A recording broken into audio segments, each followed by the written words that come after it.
안녕하세요.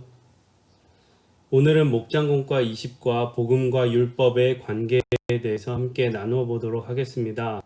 영상을 잠시 멈추시고 마태복음 5장 17절에서 20절까지를 읽어보시기를 바랍니다. 그러면 서론의 내용으로 바로 넘어가 보도록 하겠습니다. 구약의 백성은 율법의 절대적인 영향 아래에 있었습니다. 이스라엘 백성은 하나님의 법에 순종했을 때 복을 누렸고 불순종했을 때 심판을 받았습니다. 그런데 신약시대의 성도의 삶을 지배하는 것은 예수 십자가 은혜입니다. 성도는 십자가 은혜 안에 있습니다. 그러나 우리가 잊지 말아야 할 것은 신약시대에도 여전히 율법이 중요하다는 사실입니다. 율법은 여전히 하나님의 거룩한 공의를 우리에게 알려줍니다. 그 기준에 미치지 못하는 자가 영원한 진노 아래에 있음을 알려줍니다. 이러한 율법의 기능은 예수님의 십자가 은혜가 우리에게 복음이 되도록 합니다. 따라서 십자가 복음을 더 풍성하게 이해하기 위해서는 율법과 복음의 관계를 바르게 알아야 합니다. 오늘은 복음과 율법의 관계에 대해서 살펴보도록 하겠습니다.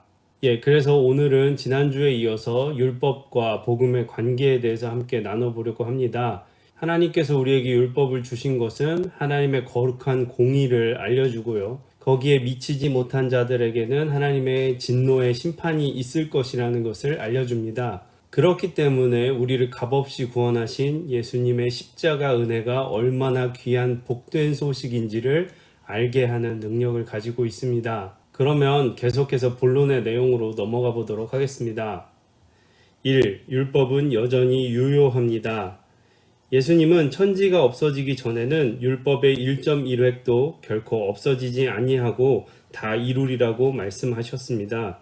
이 말씀은 율법이 계속해서 존재하며 율법의 기능, 역할이 지금도 유효하다는 의미입니다. 예수님이 오신 이후에 예수님을 믿는 자들은 구원을 얻습니다. 그래서 율법이 더 이상 기능하지 않는 것으로 생각하는 사람들이 있습니다. 그러나 그렇지 않습니다. 여전히 율법은 하나님의 거룩한 기준으로 세상에 존재합니다. 문제는 인간이 온전히 율법을 지킬 수 없다는 사실입니다. 이것은 구약시대와 신약시대 모두 마찬가지입니다. 죄인인 인간은 그 누구도 스스로 율법의 기준을 충족하여 의롭다함을 얻을 수 없습니다.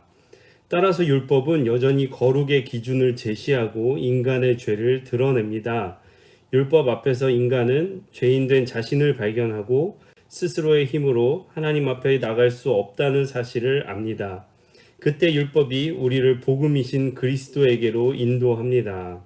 그래서 율법이 없이는 우리가 죄가 죄인지를 모르게 되고 또 죄로 인한 하나님의 심판이 있을 것이라는 것을 알지 못하게 됩니다. 그 율법의 엄격함을 알지 못하면 예수 십자가의 은혜가 얼마나 귀한 것인지도 알지 못하게 됩니다. 그래서 율법은 거룩의 기준을 제시하고 죄가 죄임을 알게 하고 복음이 얼마나 귀한지를 알게 하는 기능을 가지고 있다는 것을 기억하시면 좋겠습니다.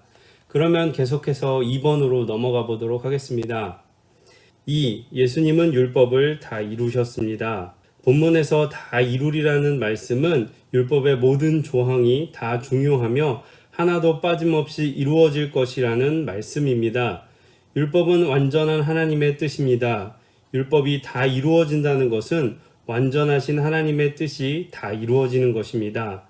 율법을 온전히 다 지키는 것은 완전한 의의 기준이 충족되는 것이고 하나님이 원하시는 삶을 온전히 산다는 것입니다.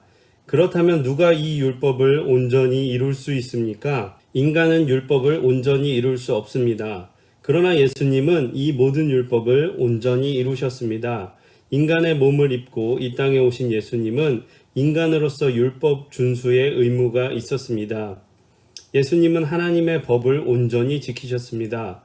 율법이 말하는 본질적 의미까지도 온전히 지키시고 십자가의 죽기까지 순종하심으로 율법의 기준에 합당한 의를 성취하셨습니다. 그렇다면 예수님이 율법을 다 이루신 것과 우리와 어떤 상관이 있습니까? 우리는 믿음으로 그리스도와 합한다는 사실을 잘 알고 있습니다.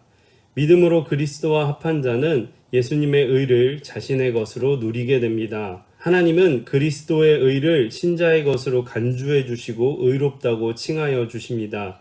성도는 그리스도가 이루신 의를 가지고 하나님 앞에 섭니다. 네, 그래서 두 번째 문단에서는 예수 그리스도와 합한 자는 율법의 요구를 만족시키는 복음의 은혜 안에서 의롭다고 칭함을 받게 됩니다. 예수님께서는 이 땅에 오셔서 율법을 모두 성취하셨고 우리는 우리의 의가 아닌 예수님의 의를 힘입어서 하나님 앞에 설 수가 있게 되는 것입니다. 그러면 세 번째 문단으로 넘어가 보도록 하겠습니다. 3.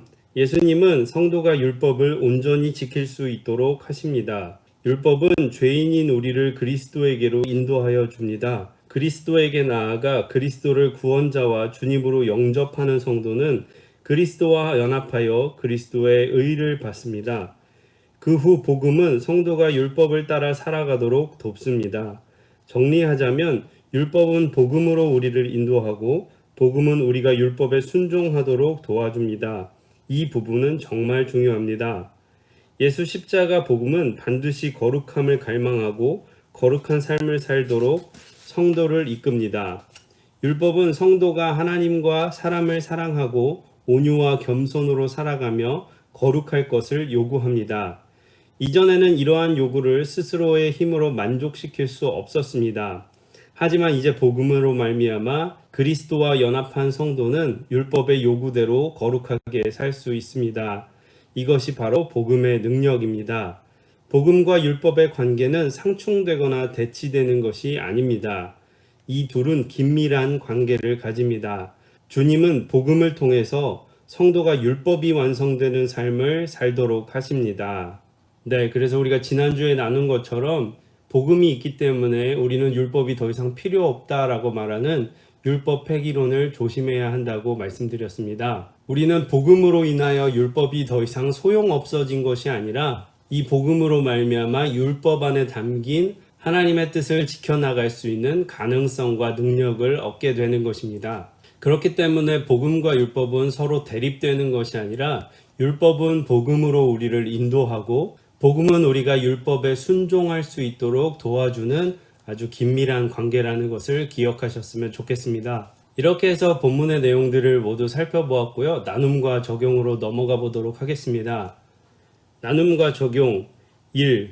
율법은 여전히 우리의 죄를 깨닫게 하는 기능을 합니다. 우리는 율법 앞에서 죄인임을 깨닫습니까? 그럴 때마다 예수 그리스도의 십자가 은혜를 의지합니까? 십자가를 통해서 누리는 은혜를 이야기해 봅시다. 네, 우리는 오늘 본문을 통해서 율법이 여전히 유효하고 중요한 이유는 이 율법을 통해서 우리가 죄를 깨닫게 된다라고 말씀드렸습니다. 이러한 깨달음으로 내가 죄인임을 알게 된 우리는 십자가의 은혜를 의지하게 되고 그것을 믿게 될 수 있는 능력이 되는 것입니다. 우리는 하나님의 말씀 안에 담긴 율법을 통해서 날마다 나의 죄를 깨닫고 날마다 십자가의 은혜를 의지할 수 있어야 될 줄로 믿습니다. 그럼 2번으로 넘어가 보도록 하겠습니다. 2. 예수님이 율법을 성취하신 것이 우리에게 어떻게 적용되는지 이야기해 봅시다. 복음을 믿게 되면 우리는 그리스도 예수님과 합한 자가 됩니다. 성경은 이것을 마치 가지에 접붙인 것과 같다고 말씀해 주셨습니다. 그러므로 우리는 예수님과 합하게 되면 예수님의 의와 생명을 공유하고 누리게 됩니다. 그렇기 때문에 우리가 지금 당장은 죄인이고 부족하지만 그 십자가 은혜를 의지함으로 율법에 담긴 하나님의 뜻을 만족시킬 수가 있는 것입니다. 그럼 3번으로 넘어가 보도록 하겠습니다. 3. 성도는 믿음으로 율법을 따라 살아갈 수 있습니다. 율법에 순종하기에 옆에 있는 지체를 어떻게 사랑할지 구체적인 실천 방법을 이야기해 봅시다. 네, 우리가 율법의 내용을 살펴보면 크게 하나님을 사랑하는 것과 이웃을 사랑하는 것으로 나뉘게 됩니다. 특별히 우리는 이웃을 사랑함으로써 우리의 사랑을 실천해야 하는데요. 우리가 처음부터 예수님처럼 사랑할 수는 아마 없을 것입니다.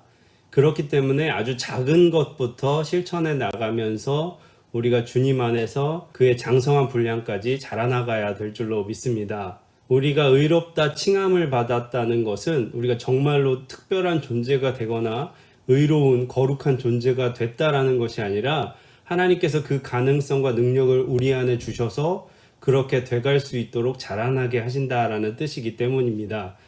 그래서 작은 것 하나부터 실천하시면서 주님 안에서 성장할 수 있는 저와 여러분이 되셨으면 좋겠습니다. 이렇게 해서 목장군과 20과 복음과 율법의 관계에 대해서 모두 나누어 보았고요. 기도하도록 하겠습니다.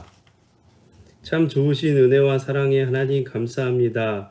우리가 하나님의 말씀 안에 있는 율법을 알고 배울수록 하나님 우리가 얼마나 부족한 죄인인 것과 또 우리 죄인을 사랑하셔서 십자가에 달려 돌아가신 예수님의 그 놀라우신 은혜가 얼마나 위대한 것인지 깨닫게 됩니다.